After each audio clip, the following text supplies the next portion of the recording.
Hi friends, I am Vidushi and I have cleared the Indian Forest Service with the first position, and here I would like to give you a brief account of what the examination is all about. So I will begin with what the Indian service is. So it is basically an all India service and it is a cadred service, and it is like the other two services which are the IAS and the IPS, and the mandate of the service is basically forest management, forest protection and the other things which are related to it. So if you're in the forest service, so you will be posted in small areas where your primary job is to take care of the forests and the other things like the NTFP, the tribal management, the wildlife management, etc. So this is basically what the forest service is all about. Now the thing is, if somebody wants to appear for the forest service, there are certain things which need to be kept into mind. The first is the eligibility. For being eligible for the examination, you have to be a science graduate. The list of subjects in which you can be a graduate is available on the UPSC website. So you can have a look at that and accordingly decide if you are eligible for it or not. Other than that, before you prepare, please be aware that there are height constraints because it is a technical service. So you have to be of a particular height. If I'm not mistaken, it is 163 centimeters for males and 150 centimeters for the females. So these two things need to be kept in mind. Also, the Indian Forest Service has been clubbed with the civil services. So the preliminary stage, which is called the prelims, is common with the civil services examination, and you have to clear the prelims. Then there is the second stage, which is the mains, and then the third stage, which is the interview. So I would like to explain how you can go about all of these three things. So the prelims is, since it is common, so you have to clear it, and the thing is that the cutoff for this forest service examination is much higher as compared to what it is for the civils. So if the civils cutoff is say 120, for the forest service it would be somewhere around 15 marks more than that. So if you're aiming for the forest services, the first thing which needs to be done is that you have to be very clear that you have to have very high marks in the prelims. Then once you have cleared the prelims, you move on to the mains examination. Now the mains examination is totally different from what it is for the civil services exam. In the mains examination, first of all, we have two different optionals, and instead of one which is there in civils. So you have two different optionals and both are for 400 marks each. Other than that, you have a general studies paper which is for 300 marks, and one is English. English again is 300 marks. Also, I would like to make all the candidates aware that this examination can be given only in English. You cannot write the examination in other languages like Hindi or languages which are available for the civil services examination. So please keep that in mind before thinking of appearing for the exam, as otherwise the candidate may face problems. Now coming back to the mains, so basically 300 marks English, and all of these are evaluated. After you have cleared the mains, you move on to the interview.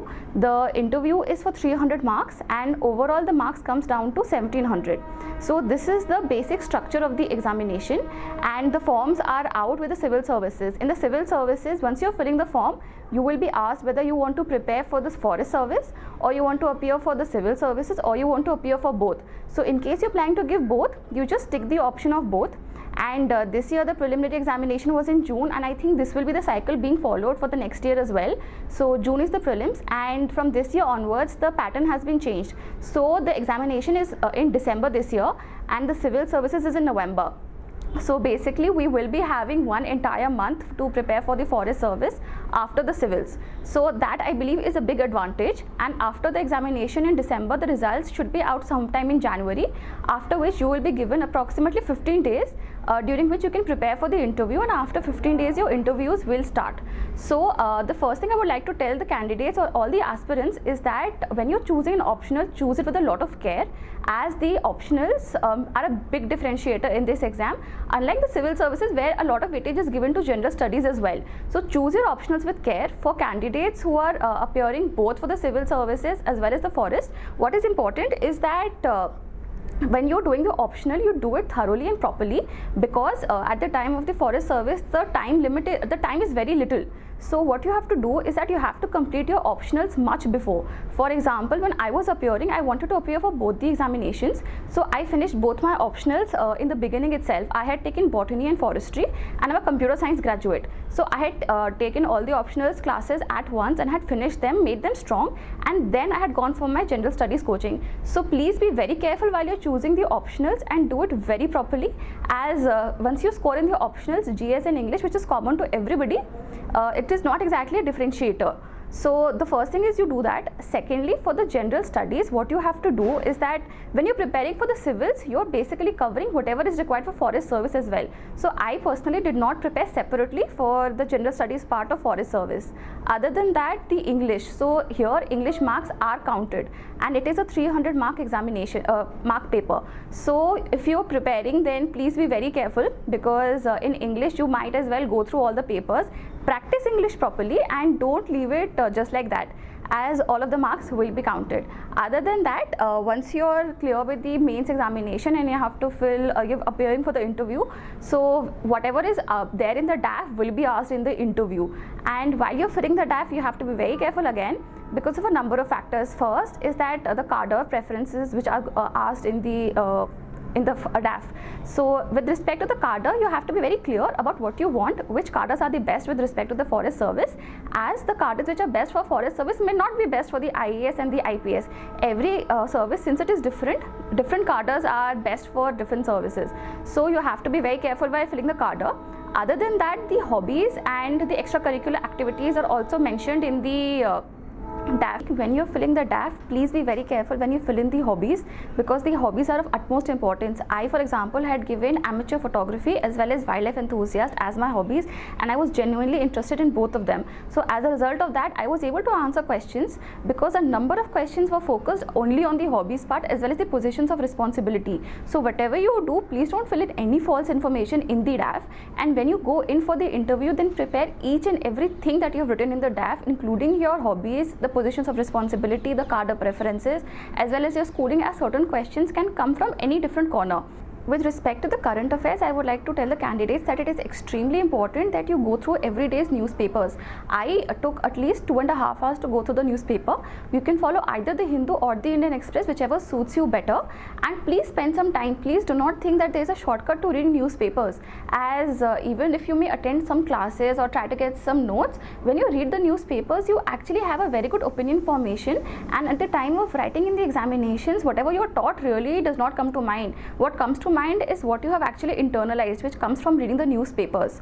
Other than that, if you have time, you can go through the magazines like Yojana, Kurukshetra and the other ones which are available in the market, but that is if you have time. Other than that, with respect to the books, personally, with respect to botany, I did not need to read any books because I did not have a background, so for the notes sufficed for me. With respect to forestry, there are certain books available, for example Manikandan and Prabhu, but that gives a very peripheral glance of the subject. You do not get an in-depth analysis about the subject and the various topics. So there are certain books by Dr. L.S. Khanna, Dr. Chaturvedi, as well as Prakash Ram. You can go through such books if you have time, actually, because they are very in-depth and in detail, and they actually explain things very well. But if you're not able to do that, there are always notes you can buy from the market, as well as the test series, as forestry is an easy optional as compared to a lot of others. And for candidates who have just one optional which is in common with the civil services, forestry is generally a very common optional to be taken up. Other than that, when you're going for the interview, you have to be very focused on the things which are in news relating to the environment. For example, I was asked things about NTFP, the CAMPA, the Biodiversity Act, the Tribals, the Forest Rights Act, and a number of other things forest related.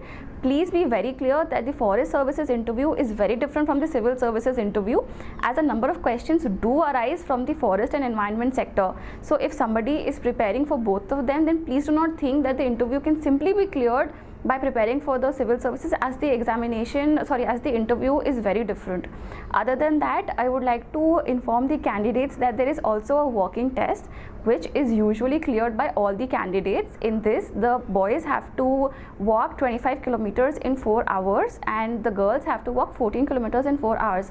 This I'm specifying because I have been asked by a number of candidates. However, this should not be a very big concern, as almost everybody is able to clear it. It is not a problem, and if you have reached that stage, then trust me, everybody does clear it, because you're already stressed that if you don't clear it, you will definitely, but you will get a second chance, so it's not something to worry about. Now, other than this, if somebody was to ask me how I have prepared, then as I have mentioned before, I did both the botany as well as forestry. In the beginning itself, I attended classes of evolution and they have worked well for me. If somebody else is able to find any other institute, then they can definitely go for it. For others who are not able to afford an institute or anything of that sort, or they have any other constraint and they can't attend a coaching, then they can buy the material as well as just join a test series. A test series would be sufficient if you put in enough effort in the studying of the material that you have brought. So I don't think a coaching is mandatory. For me, it became important because I did not have a background. But if you do have a background, it is very easy. It's not that problematic. All you have to do is that you have to be focused with respect to the optionals from the first day of your preparation. Other than that, I would like to advise the candidates that when you're appearing for the prelims, then please have a strategy beforehand, and it should not be that you're in the examination hall and then you're deciding a strategy, because in this you have to clear a cutoff which is much higher than the civil services. So any small mistake can actually land you in trouble, as I faced in my first attempt. I would like to tell the aspirants that this was my third attempt. In the first attempt, I had missed out by 1 mark. So 1 mark really cost me dear. So if you are there in the examination hall, then please have a strategy beforehand. Do not make strategies right there and there. And again, focus on the prelims a lot. Other than that, if you have any queries, you can always ping me on Facebook. My name, you can search me by Vidushi Kumar, and I will try and get back to you with respect to whatever your queries are. Thank you.